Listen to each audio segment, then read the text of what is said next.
All right, directors, welcome. Today we're diving deep.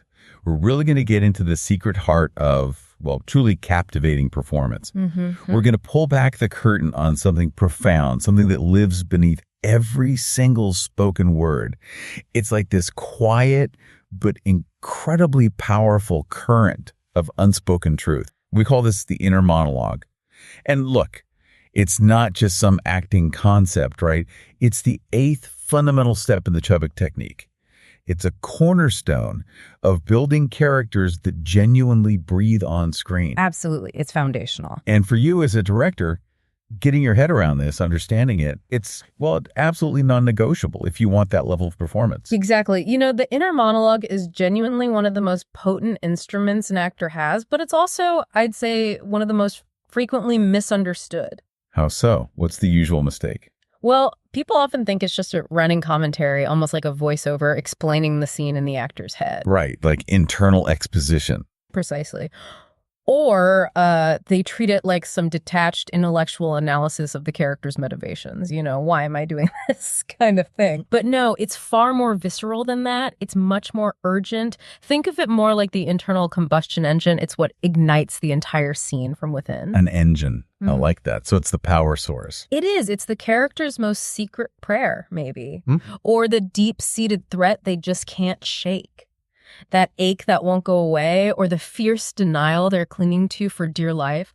Or maybe it's a memory so resonant, so vivid, it feels alive in their bones right now. Wow. Fundamentally, the inner monologue is the very thing a character is utterly terrified to articulate out loud. It's the truth they'd do almost anything to keep hidden yet. They find themselves constantly dwelling upon it. They just can't escape it. And this is where I think the director's artistry really comes into play, isn't it? Because truly great actors, they don't just deliver the lines. They think underneath those words. You can almost see it. Their minds are just ablaze with urgency, with all the contradictions that make us human, with the entire weight of their character's history pressing down right there in that moment. That's it. They reveal what the character desperately wants to voice, maybe even scream, but knows instinctively deep down they shouldn't. It's what they desperately hope goes unnoticed, their private truth. And yet at the same time, they're terrified it's already blindingly obvious to everyone else in the room. The tension. Exactly. What we witness in really compelling performance is that electric tension, that raw battle between what is spoken and what is profoundly felt. The visible versus the invisible. That's where the magic really happens. So your responsibility as a director, it extends far beyond just blocking or, clarifying tactics. No, much further. Those are essential. The blueprints, yes. But your real task, your sacred task, perhaps, is to cultivate this profound skill of listening.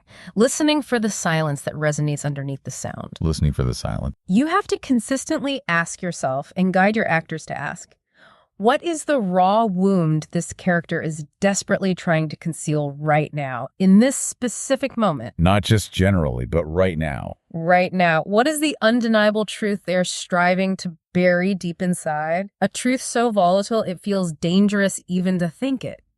Your job, your imperative, is to teach your actors how to grasp that volatile truth, that inner fire, and hold it. Hold it with unwavering conviction right beneath every single word they utter. And when that happens? That, and only that, is when a scene truly begins to breathe. That's when the work climbs up from just, technically correct execution to something utterly unforgettable. We talk a lot about subtext in performance. It's a term people throw around quite a bit. But the inner monologue, it isn't just related to subtext, is it? It sounds like it's much more fundamental. It absolutely is. It's precisely what provides subtext with its very backbone. Think of it that way. It's not just a nice-to-have flourish. It's the structural integrity. It's the foundation for everything that isn't said out loud. Picture it like an invisible but completely unbreakable thread. And this thread connects every single external behavior, every tiny gesture, the way they hold themselves, a fleeting glance. It connects all of that back to a deep, compelling internal motivation. So without that thread? Without that thread, behavior can feel arbitrary, disconnected, sometimes just plain false. The inner monologue is the essential key. It unlocks why a character's tactic suddenly shifts mid-scene. Okay. It's not random then. Rarely is it random if the actor's working correctly. It's because a crucial inner thought has just surfaced. Maybe a forgotten memory pierced through their defenses, or a sudden overwhelming fear just seized control. And that forces an immediate organic change in their approach and their tactics. Can you give an example of that? Sure. Let's say a character is aggressively pursuing an objective, really going for it. But then an inner thought flashes through their mind, something like, they'll leave me if I push too hard, just like he did. That single thought, held intensely, can instantly soften their gaze. It can change their vocal tone, make it less sharp, or maybe cause them to physically pull back, retract their hand. It's an immediate visceral response to the inner thought. Right. And it's this inner monologue then that explains why a character's objective might suddenly intensify, or even why it might seem to falter or waver. Exactly. That driving need, it doesn't just spontaneously ramp up or down. It's because the underlying desire, fueled by the inner monologue, has become more desperate. Or maybe the belief in their potential failure has grown uncomfortably louder in their mind. I'm going to lose this. That pushes them to fight harder. Or maybe it pulls them back in fear. And silence, too. Yeah. You mentioned silence. Yes. It even explains why a silence in a scene, which, let's face it, can sometimes feel empty or just awkward on screen, why it can become deafeningly powerful. That's because what remains unsaid now carries the immense weight of crushing emotional pressure behind it. That inner monologue is churning. It transforms that empty space into a moment of profound, palpable tension. When an actor truly lives their inner monologue during a pause, that pause becomes a battleground of unspoken thought. You feel it. So it fuels the beats of the scene, not just emotionally, but psychologically. Precisely, with profound psychological depth. It is absolutely what renders stillness specific and charged. When an actor stands there seemingly calm, beneath that apparent composure, their character might be fiercely battling to maintain control, to hold their world together, maybe suppress a scream. Right. The stillness isn't empty. Never empty. This intense internal struggle gives stillness its unique voltage, its specific story. And what's more, it's what imbues a scene with that exhilarating unpredictability we crave. Because a new thought can just pop up. Exactly. A potent, new inner thought has the power to derail an established strategy any second. It forces a spontaneous, truthful adaptation from the actor. And when an actor harnesses the inner monologue with that kind of absolute precision, we, the audience, we're no longer simply observing a character from the outside. We are, in essence, reading their very mind through the nuances of their physical being, through their eyes, their breath, the tension in their jaw. And honestly, there's nothing more thrilling for an audience than that level of intimate connection. Let's take a simple line, something seemingly innocuous. Imagine a character just says, "Sure, I'm fine." Okay, simple enough. Without the inner monologue, it's just carries no real weight, no deeper meaning. Flat. But if the inner monologue pulsing beneath that exact same line is something like, "Don't leave me, please don't leave, I'll say anything to make you stay," then the audience, they no longer hear just a polite throwaway line. No, they feel something else entirely. They connect viscerally, don't they, to the profound, desperate need that's just throbbing behind it. It isn't the cleverness of the dialogue that grips an audience. It's that raw, urgent desperation barely contained beneath the surface. That's what makes them lean in, completely captivated. What truly enthralls us isn't what the character says, it's what they are too terrified to utter. What they almost say. Exactly. What almost slips out, what subtly leaks through a catch in their breath, maybe a fleeting hesitation before they speak, a quick, charged glance that betrays everything. That is precisely where the truth resides. That's the vulnerability. That's where vulnerability bleeds through the character's protective armor, making them profoundly human. And those are the moments when we, the audience, see ourselves reflected in their struggle. That creates an unbreakable intimacy. Okay, so it's clearly powerful when it's there. But how do you, as a director, know when it's missing? You can't literally see it, as you said. No, you can't see it. But you can, with absolute certainty, feel its absence. You will feel it acutely. You'll feel it in the dead air that just hangs limply between lines, like a lifeless void where tension or a turning mind should be. Right, that dead space. You'll feel it in the actor who appears technically proficient, You know the type. They hit their marks perfectly. Their lines are crystal clear. Their blocking is correct. Check, check, check. But they're emotionally hollow. There's just no authentic connection to the material radiating off them. You feel it when a scene seems to flow smoothly. Logically, it follows the script. But it never truly lands and never makes an emotional impact. It just sort of happens, leaving the audience unmoved, maybe even disengaged. Yeah, you see that sometimes. Yeah. Technically fine, but nothing. Exactly. You feel it when lines are delivered with perfect clarity, but they cost the actor nothing. There's no weight behind them, no internal consequence. And perhaps most tellingly, you feel it when silence, instead of crackling with that unspoken tension we talked about, merely waits, empty, inert, failing to convey any profound internal struggle. It's just quiet, not charged. That, directors right there, is the undeniable absence of inner life. Yeah. That is a performance utterly devoid of a pulse, a heartbeat. It might look okay, technically correct, even visually pleasing on camera, but it lacks the soul. It lacks the vibrant internal world that truly grips an audience and makes them believe. Yeah. So when you sense that hollowness, that lack, what's your immediate move? What do you do? Okay, when you detect this absence, your immediate imperative has to be clear. Do not merely attempt to fix the external symptom, meaning don't just give another line reading. Don't just tweak the blocking slightly. Those things won't solve the core issue. They're just surface level adjustments, Band-Aids. Right. You must guide the actor with unwavering resolve back to the source, back to the wellspring of their character's truth. Return them without hesitation to their substitution. That deeply personal, emotional connection to the stakes of the scene. Get them back to their obstacle, what is fiercely standing in their character's way right now. And most importantly, ground them again in the life or death objective of the scene. What they desperately need to achieve. What they are fighting for tooth and nail. Reground them in the fundamentals. Yes. And then, with pinpoint precision, ask them, what is truly running underneath this specific moment? Not the whole scene, this moment right here. What is the real thought right now?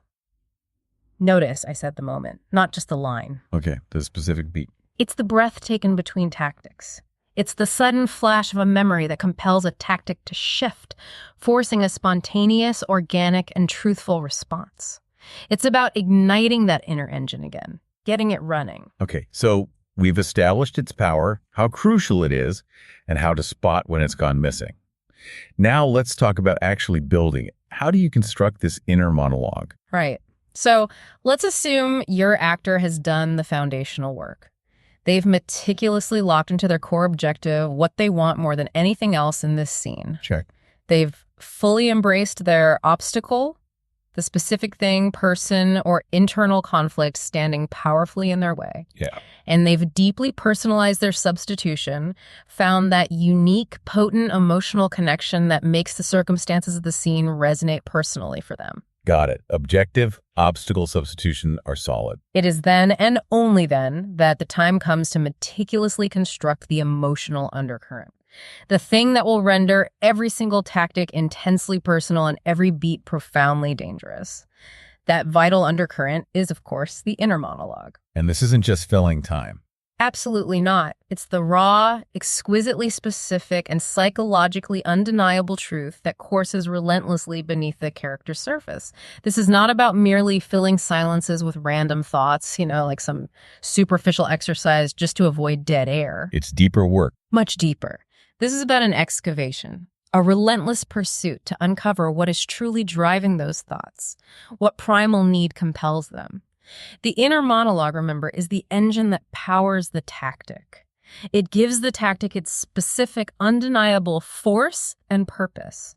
It's what infuses the entire performance with that emotional electricity because it articulates what the character is truly saying beneath the surface. But they can't say out loud. Exactly. What they're utterly terrified of, what they desperately want to scream at the top of their lungs, and what they will, under absolutely no circumstances, ever admit out loud to another living soul. It's their secret internal argument, their private torment, their hidden agenda running constantly underneath. So how do you, the director, help the actor access this? What kind of questions get them there?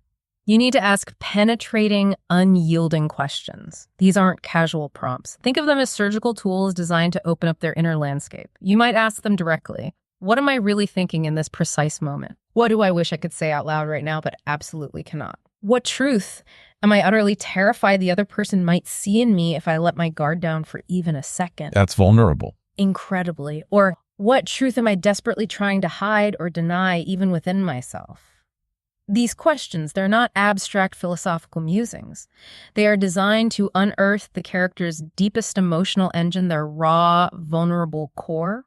They compel the actor to move beyond just performing the scene superficially and really descend into the subterranean world of their character's profound psychological need. And the answers. Yeah. They need to be specific, right? You mentioned that earlier. Oh, absolutely crucial. You must never, under any circumstances, settle for generalized, unspecific answers. Things like, I'm scared, or I miss them. Why not? They sound emotional. They're labels. They're meaningless labels, intellectual summaries of emotion. They are not lived realities. They don't land in the body with any force. You have to push your actors relentlessly for absolute specificity, demand exact memories, precise words that were said, vivid, exact moments in time. Like what? Give me an example of pushing for specificity. Ask them, okay, you miss them. What specifically did their mother say the last time she abruptly hung up on them? What were the exact words? Or, you were scared in the hospital. What precisely did it smell like in that room when they had to say goodbye for the last time? Engage the senses. Or, they felt betrayed. What were they wearing when they were betrayed in that unforgettable moment? Down to the texture of the fabric, maybe. Wow, that level of detail. Memory matters. Sensory detail matters immensely because the inner monologue isn't some theoretical construct. It is something that must be lived, experienced with the full, visceral weight of their being. And when it is truly lived like that, it cannot help but leak out. Into the actor's voice, the tone, the rhythm. Into their breath, is it shallow, held, deep? Into the very depths of their eyes, you see the thought flickering behind them? That and only that is when some text transcends into palpable reality. That is when the audience instinctively leans forward, not merely to hear the next line, but to viscerally feel the truth shattering and breaking underneath it. Okay, so you've guided your actor. They've unearthed these profound, specific inner thoughts. Fantastic. Now, how do we bring this from just being an internal realization into the rehearsal space? Make it tangible, actionable. It needs to be something they can actually do, right? Exactly. It needs a practical application. The tool I advocate, and it's incredibly effective, is this. Instruct them to write it out. Write the inner monologue. Yes, but not as some polished paragraph, not as literary prose, definitely not as a perfectly constructed internal soliloquy. It needs to be a raw, beat-by-beat stream of consciousness. Encourage messy, repetitive, just like real thoughts are in real life, especially when you're under intense pressure. Remind them, this is not literature class. This is unfiltered truth. This is the actual language of their character's private mind in that moment. Okay, so they have this written stream of consciousness. What next? Once they have this written down, this physical manifestation of their inner world, have them run the scene again.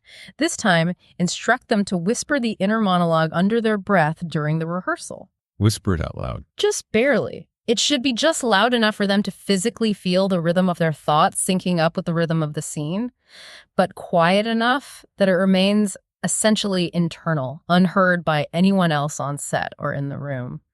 This subtle, almost imperceptible whisper. It allows the truth to become profoundly embedded within their physical and emotional being. It bypasses the intellectual editor. What effect does that have? What will I see as the director? You will witness an immediate, palpable transformation. Stillness, which might have been empty and inert before, will suddenly become charged with specific purpose and meaning. You'll feel the energy in it. Behavior will deepen organically, acquiring layers and complexity that were previously absent. Lines will acquire undeniable shape and heat, vibrating with unspoken intent. This simple yet profound act, the whispering, it won't merely change the scene, it will change everything about their performance. It makes it profoundly more authentic and compelling. It's not about projecting the thought, but about profoundly connecting to it, letting it live inside them.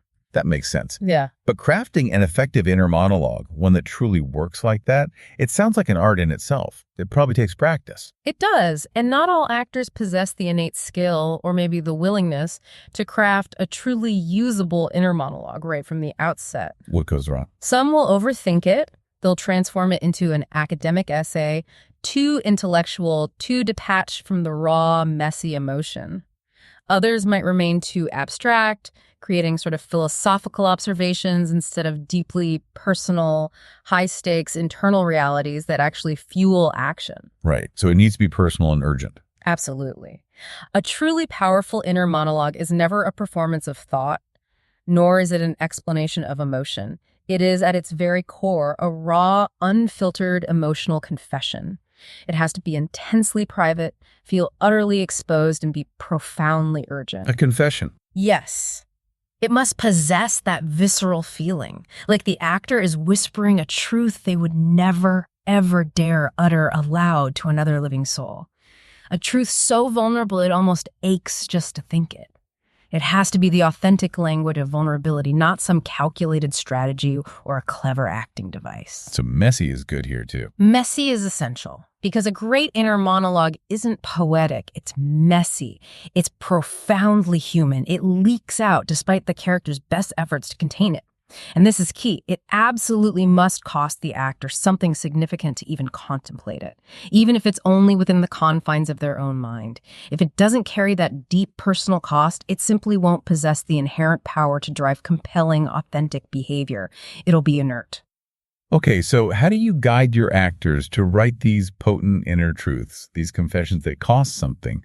Are there specific tips, like a director's checklist? Yes, absolutely. Here are some indispensable tips you can give them. First, tell them. Write it in fragments. Fragments, okay. Real thoughts. Particularly when a character is under immense pressure, they're never linear. They're not neat, complete sentences. Encourage that messiness. Allow repetition. Permit stutters, half-thoughts, incomplete ideas. They must avoid polished narratives. Genuine stream of consciousness, that's what mirrors psychological truth. Right. Second tip. Second, insist they use personal memory. Instead of a generic declaration like, I'm scared, push them to write something exquisitely specific, something deeply lived from their own substitution work. For example, not just, I'm scared of abandonment, but maybe, you said you'd never leave, you promised, just like my father did before he walked out. See how that anchors the fear? Yeah, it makes it tangible, real. It gives it true weight and a visceral connection. Uh-huh. Challenge them. Emotionally, time travel back to the exact moment in their substitution that truly cracked them open, the moment that shaped this deep wound they're using. Third, demand raw, unpolished, definitely no poetry. It should never sound eloquent or well-written.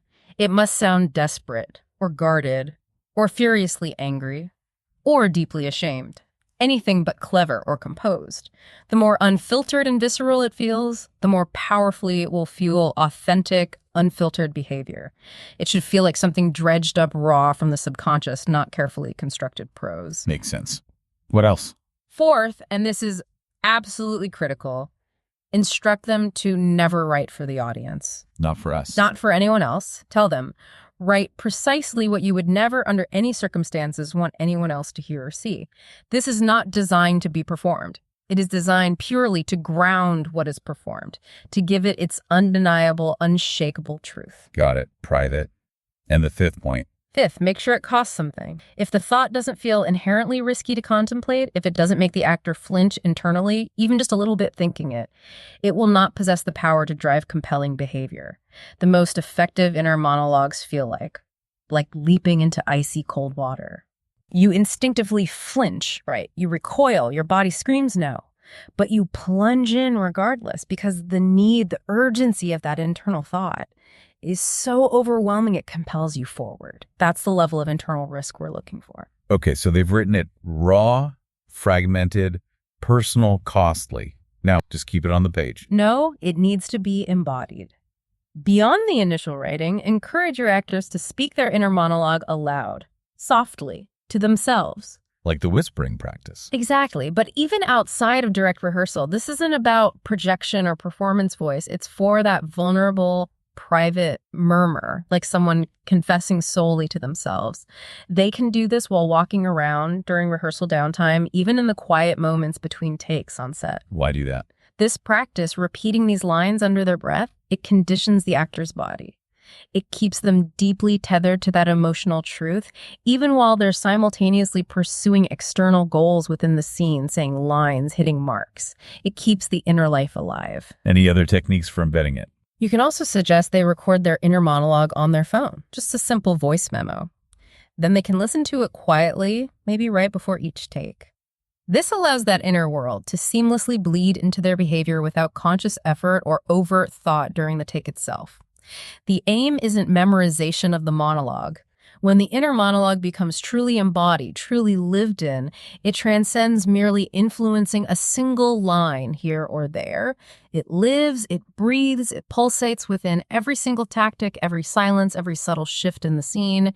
It becomes an omnipresent truth beneath the surface. And what this deep, consistent process does, ultimately, it sounds like it trains the actor's nervous system to hold contradictory truths at the same time. Precisely. And this is where performances become truly complex, layered, and electric, holding opposites, like, I desperately want to win this argument, and I'm utterly terrified I'll alienate them forever if I do. I'm trying to seduce them with everything I've got, and I secretly hate myself for needing their validation so much. Or the classic, I'm saying I'm fine with a smile, but inside, I'm screaming for someone, anyone, to see how much I'm hurting. That duality. When that powerful duality is vibrantly alive within the actor, the behavior becomes utterly electric. It's charged with paradox and complexity. Every tactic gains voltage. Every glance transforms into a potential landmine of unspoken meaning. And the audience, they lean in, not merely to hear what the character will say next, but to feel what they can barely contain. It sounds incredibly powerful, but also like something that could easily go wrong if not handled carefully. It is, and it's important to understand that both directors and actors frequently, often inadvertently, sabotage this incredibly powerful tool. Oh. Sometimes it stems from overcomplication. They turn it into this complex intellectual exercise that just loses its raw, visceral edge. Other times it comes from completely bypassing the vulnerability aspect, avoiding the very thing that makes it potent because it feels uncomfortable. Understandable, maybe. And look, in the high-pressure environment of a film set, or during really rapid TV rehearsal processes, it's all too easy to regress into cliches or just rush past the essential inner life work in a misguided pursuit of quick results. Just say the line, but understand this clearly. Skipping or misusing the inner monologue fundamentally weakens the very foundation of authentic behavior. It renders performances superficial, flat, and ultimately forgettable. Okay, let's talk about these common pitfalls then. Yeah. And crucially, how you, as the director, will course correct them on the spot. What's the first big mistake you see? The first common mistake is an actor narrating instead of needing. Narrating, what does that look like? They might be internally stating what's happening in the scene or how they feel about the scene. For instance, thinking, okay, now I feel rejected, or, oh no, he's leaving me. Like play-by-play commentary. Exactly. This transforms the inner monologue into mere commentary, a summary of emotion, rather than the raw fuel it's meant to be. It's not a potent strategy born from desperate urgency anymore. When you spot this, your course correction must be a laser-focused question. Ask them, what do you need right now in this precise moment, and what are you profoundly afraid you'll lose if you don't get it? Back to need and stakes. Immediately, it shifts their focus from passive observation back to active, high-stakes pursuit. That's where the energy comes from. Okay, mistake number 1, narrating. What's number 2? Mistake number 2, writing like a script, not like a mind. Some actors, unfortunately, craft their inner monologues as if they are polished internal dialogue. Grammatically perfect sentences, maybe clever phrasing, neatly structured thought. Real thoughts, especially under genuine pressure, they do not manifest this way. Thoughts stammer. They circle back on themselves. They contradict each other. Your firm directive to the actor must be, write this as if no one, not even you, will ever read it again. It's for you and only you to feel in the moment. If what they've written sounds too eloquent, too refined, too good, then it's probably not true enough. Almost certainly not true enough. It needs to be raw, unvarnished, messy. Got it. Mistake 3, playing the inner monologue instead of living it. This happens. Occasionally, an actor will attempt to perform their inner monologue rather than just allowing it to organically leak into their behavior. How would they perform it? They might make it theatrical, layering visible emotion overtly on top of their lines, trying to show you what they're thinking with exaggerated facial expressions or overly demonstrative gestures, signaling the subtext. If you see that, stop them immediately. Your precise instruction must be, don't show it. Just let it bleed into what you do naturally. The inner monologue is not something an actor performs. It is a profound internal force that performs you from the inside out. It's an inescapable truth that cannot and should not be contained by mere acting. Okay, don't show it, let it bleed. What's mistake number 4? Generalizations. We touched on this with specificity, but it bears repeating as a common writing mistake. When actors write vague statements like, I'm sad, or I just want to be loved, it conveys absolutely nothing meaningful or actionable to you or the audience. They're just labels, intellectual summaries. They are not lived experiences that can anchor behavior. So the fix is? Challenge them relentlessly. Sad about what specifically? What memory is triggering that sadness right now? Loved by whom exactly? What specific action do you need from them to feel loved? Instead of broad emotional labels, demand specific triggers like, you left without saying goodbye, just like she always did. Or, you were already gone emotionally and I didn't even know it and it made me feel completely invisible again. These precise personal details land in the body with visceral impact.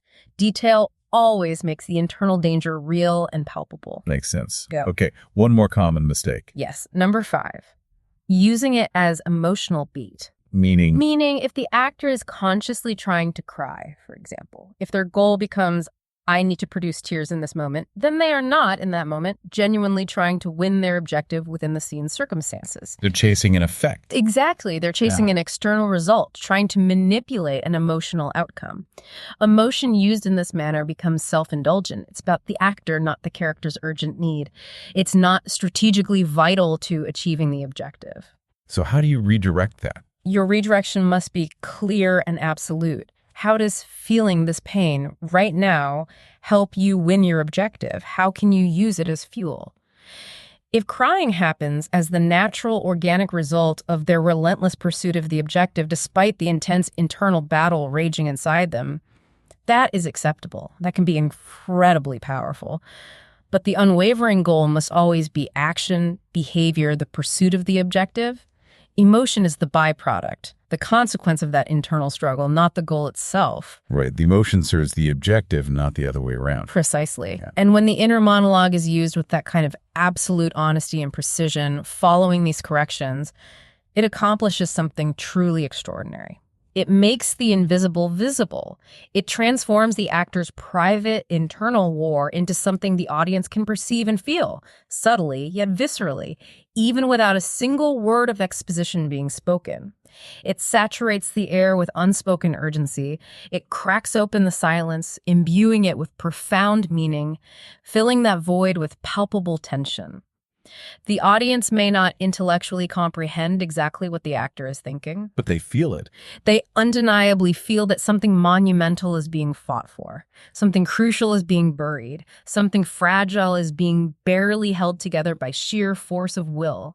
That, directors, is what truly draws us in. Not the literal line of dialogue, but the profound battle unfolding behind that line. Not merely the actor's face, but the subtle flicker of truth beneath it. The inner monologue, when fully and truly lived, doesn't just deepen a performance. It forges an unbreakable intimacy. It allows the audience, in essence, to eavesdrop on the very soul of the character. So, pulling this all together then, if we look at the bigger picture, the inner monologue is really the definitive thought that drives the action. Yes, it is the invisible engine of the scene. It's the whisper behind the tactic, the tremor behind the stillness. It doesn't merely support the behavior. In many ways, it creates it. How so? When the actor fully lives that inner thought, their body responds intrinsically. Their voice subtly shifts in tone or pace. Their choices, the tactics they use, gain profound depth and specificity. And their silence, as we've said, crackles with unspoken meaning. They don't have to contrive emotion or try to act a feeling. It just organically emerges from the lived truth of their being, driven by that powerful internal current. Which is why it's so essential for keeping the performance grounded, right? Especially when the dialogue is deceptive. Exactly. This is why the inner monologue is the indispensable internal engine. It allows the actor to remain profoundly emotionally tethered to the very heart of the scene, even when the character's external dialogue is designed to deflect or manipulate or feign something entirely distant, like pretending to be happy when they're devastated. It is the grounding force. It anchors the performance when the dialogue is doing everything in its power to distract from the authentic emotion churning underneath. It prevents the performance from becoming just a surface-level recitation of lines. You know, actors frequently ask that question, don't they? How do I stay present? How do I remain present in every single beat, in every single moment, so I don't just kind of check out or anticipate? All the time. And the inner monologue is your definitive answer to that. Because it's what imbues meaning into the pauses between lines. It sharpens the dramatic turns by providing the internal motivation for them. It renders the behavior unpredictably compelling, full of that authentic human complexity and contradiction. It is what allows a single glance to communicate volumes more than an entire paragraph of dialogue ever could. And it allows a silence to scream louder than any line. It provides the constant, vital internal life that keeps them connected and responsive, moment to moment, to every subtle shift in the scene and their scene partner. It forces presence. Now, inevitably, you're going to encounter actors who resist this kind of deep work, aren't you? Oh, inevitably, yes. They might claim, I don't really think like that, or maybe I'm already feeling it, I'm already in it emotionally. Maybe they are, to some extent. And to a certain extent, they might be feeling something. But if their behavior lacks discernible layers, if their tactics feel generic or fail to adapt dynamically to what's happening, if the performance doesn't deepen organically as the scene progresses, then, unequivocally that something vital is missing beneath the surface. Feeling alone is not the same as thinking strategically underneath. And raw emotion, while powerful, isn't a strategic pathway in itself. It doesn't provide the necessary propulsion or the nuanced choices you need for a compelling performance. So what's really going on there? What are they actually resisting? It's probably not the idea of an inner monologue. No, you're right. What actors are often resisting fundamentally is not the inner monologue itself as a concept, but the profound vulnerability that it inherently demands. It asks them to lay bare what is usually unspoken, what is deeply hidden, even from themselves sometimes, to infuse every single moment with psychological cause and effect rooted in personal truth. And that level of raw exposure, it feels inherently dangerous to the human psyche. It's uncomfortable. This is precisely why your approach, as the director guiding them into this work, must be imbued with immense empathy and an unwavering invitation. You're not forcing them into exposure, you're inviting them into deeper truth. Okay, so empathy and invitation, how does that translate practically? Let's talk about the pull first. Primary directive here is never force it, invite it. Your role is to painstakingly build the bridge for them. Create a safe but compelling space for them to dare to reveal that deep truth. Articulate your intention with clarity and precision. Something like, look, I'm not asking you to perform the inner monologue out loud for me. I'm not asking for additional text or for you to show me more feeling. I am asking you to simply live it internally, to allow your deepest inner truth, the one we discovered, to just bleed into your behavior naturally. Let the very thing you are afraid of thinking shape everything you do. So shifting the focus from performing to living. That's the fundamental shift. When the work ceases to be merely performed and begins to be fiercely pursued from within, it stops being acted and starts being lived. It's no longer fabricated emotion, but truth relentlessly fought for or fought against. The character's truth seamlessly merges with the actor's personalized truth from their substitution. And we, the audience, believe every single word, every silence, because we can viscerally feel what is being risked underneath it all. That's the pull. But sometimes invitation isn't enough, right? Sometimes you need to nudge. You mentioned the push as well. Yes. That pull of invitation must often be coupled with a discerning, precise push. But let's be clear. This push is not about forcing an actor or bullying them. It's about gently but firmly pushing for rigor and truth, precisely where their resistance manifests, holding them accountable to the depth you know they can reach. So give me examples of that push. How does it connect to the mistakes we discussed? Okay, so you push for specificity when they generalize. You don't let "I'm sad" stand. You push them to identify specific triggers, demand details that land in the body, making the internal danger real. You push against narration. Right, the commentary. When they slip into describing the scene, you push them away from that passivity by redirecting immediately. What do you need right now? What are you afraid you'll lose? Back to the active pursuit, you push for rawness, not polished language. If it sounds too refined, you push them to understand real thoughts. Stammer, circle, contradict. Remind them. Write it as if no one will ever read it. If it sounds good, it's likely not true enough. Push them harder for the messy truth. And pushing against performing it. Absolutely. If they start indicating or showing the inner monologue visibly, you push firmly against that. Don't show it. Let it bleed into what you do. Remind them. The inner monologue isn't something you perform. It's something that performs you from the inside out. It's an inescapable force. And the emotional baiting. You push against that too. If they're trying to cry for effect, you push them to redirect that energy. How does this pain help you win? Use it strategically. The primary goal must always remain action and behavior, pursuing the objective. Emotion is the consequence. That's the push-targeted course correction towards greater truth and effectiveness. Okay. So, bringing it all home then, let this be the unwavering takeaway for you directors listening. The inner monologue is not about generating more text or more lines for the actor to think. Not at all. It is about unearthing more truth. It is that indispensable internal engine that allows the actor to remain profoundly emotionally tethered to the very heart of the scene, even and especially when the character's external dialogue is designed to deflect, manipulate, or feign composure. It is the grounding force, the anchor, when the words are trying to distract from the authentic emotion churning underneath. Beautifully put. And consider this final thought. If the lines a character speaks are their armor, the carefully constructed shield they present to the world, then the inner monologue is the raw wound beneath that armor. It's the vulnerable truth the character is desperately, constantly striving to protect.